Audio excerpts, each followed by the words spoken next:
All right. What'd you think about the boys on Saturday? Uh, the first thing I thought about was, in retrospect, really, during the course of the game, I thought that all through the ball game, I thought that eventually they were going to figure this shit out and that it was going to be okay. But initially, the first thing I thought was that they did not handle playing on the road in that kind of an environment very well as a team. And I think they combined that with some overconfidence about who they were playing. And it wasn't that the other team was so good, it was that they were very well coached because they knew every fucking thing we were going to do because of Sarkisian. And then to add to that a little bit, and these are all obviously opinions. I'm no expert on anything, especially what 20 fucking year olds do these days with their lives. But add to that, if you remember Gary Danielson in the past, anytime he called an Alabama game, he always talked about the keys to beating Alabama was always to start with a hot quarterback. And the mullet-haired boy that said he was going to hang 50 on Alabama, he was hot at the first of the game. For whatever reason, he had his shit together. And so all those things. Did he get a haircut today? Huh? Did he get a haircut today? Did he? I don't know. I'm asking. I don't know either. I doubt that he'll do that because anybody that mouthy is going to say, "Oh, well, I got hurt. We couldn't have done it. That didn't count. I don't have to do it because of that." We'll see. Well, no, I get it, and that's what I expect if he doesn't get a haircut because the response is, "Well, hey, the whole game didn't put 50 up." I know. So I agree with that, and I think he's a weasel for saying it to begin with, and he's really a weasel if he doesn't go get a haircut too, simply because he didn't say, "I'm going to hang 50." He said, "We're going to hang 50," and really the other quarterback was just about as good as he was. I thought Card did good. Yeah, I do too. I felt really bad for him there at the end when he's hobbling around and he's obviously hurt, and I'm like, can y'all not help this man out? I mean, he's limping. The other things as the weekend went on and I thought more about it, it dawned on me, all right, as much as Texas looked like they were outclassing us and running up and down the field and throwing the ball deep and we looked like shit on defense, the fuckers got 19 points. Well, and it took me watching the Bryce Young speech after the game, where he's I don't know how to say it. It's almost like he's satisfied, but he's not being exuberant or anything. Yeah. But he answers a couple of questions, but he says, no, I got sacked because I called the wrong blocking. Yeah. That receiver wasn't open because I didn't communicate properly. Everything he said, he took all the blame and he did it with a smile going, "We're going to get better. We didn't play real good." And after watching that, I thought,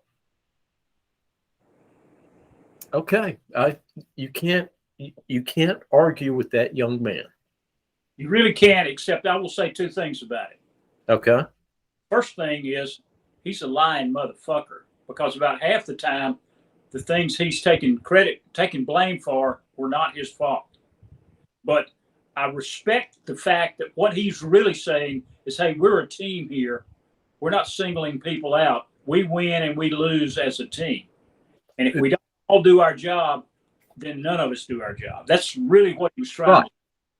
We're a team here. I'm the leader. Yeah. And if something's wrong, it's because of my shortcomings. It has nothing to do with these other guys. It was because I didn't foresee. So, yeah, after watching that, I thought, yeah, what? Maybe I'm being a little bit hard on the team. I'm almost always happy if they win a ball game. It was ugly. And it was very ugly. They did 15 penalties. Anytime you have 15 penalties, the first thing about 15 penalties is just consider that that's a Nick Saban record for Alabama. They've never had that many before. And it's one short of an Alabama record. So when you see that, then you have to say, well, you know, it ain't like they do that every week. I mean, last week they had one penalty. So they're somewhere in between those two.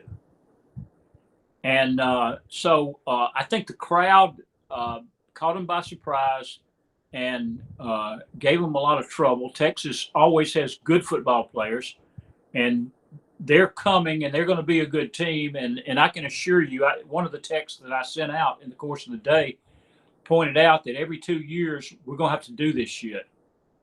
Because, you know, in 2 more years, we're going to be playing Texas and Oklahoma every year. And every other year, we're going to go out there and play those motherfuckers. And it's going to be like, I mean, if you think about it, if you go back and look at Auburn games over the last. That's tough. Look at LSU games. LSU and Auburn both. Now, although I do think we do a lot better with LSU's crowd than we do with Auburn's crowd. But we always have skittish responses when we play Auburn. We always play. I think the difference, and again, this is like my opinion, man, but we've always felt like LSU was equal to us. And we knew we had to play very hard to beat them. And so we were ready. We went in there and we played them. And a lot of times when we played Auburn, we felt like we were superior to them, and we went in there to not lose to them. I mean, it's the biggest rival we have. Whatever we do, don't those fuckers. Everybody you know is telling you, you know what? I can take anything else, but don't lose to those fuckers. Right. Down there and they're screaming and going crazy, and something happens. That crowd gets crazy, and you start thinking, well, goddamn, we can't lose this one. And I think we started going there for a little bit, and then got to a point where, and I think one thing really good that happened for us might have been something really bad in the long run, because we were struggling with our offense. You know, we took the opening kickoff, we went all the way down the field, and then we had a couple of bad plays. We kick a 55-yard field goal, and we think, well, shit, we can do that every time. And then 2 drives later, we bust a 90-yard run by a running back. And I'm sitting there thinking, well, shit, they can't keep up with us. I don't care how hot their quarterback is. We got this rolling. And that was it pretty much until the last quarter when Bryce Young took over. So, you know. Well, and like he said in the interview, I keep referencing, they made it happen when it had to happen. And like he said, when Will took the field, I knew I didn't have to look. I had all my faith in him because of the way we've been training. Exactly. And he nailed it, and Bama wins. Exactly. And, you know, you think about the Auburn game last year, to me, is a good example. We played shitty against Auburn last year. We were, 20-point favorites against them last year? Yeah, but, like you just said, we roll in feeling superior to begin with, and we're 20-point favorites, and it's piss ass Auburn. They're a fucking farm school. Those 2 games are almost mirror images of each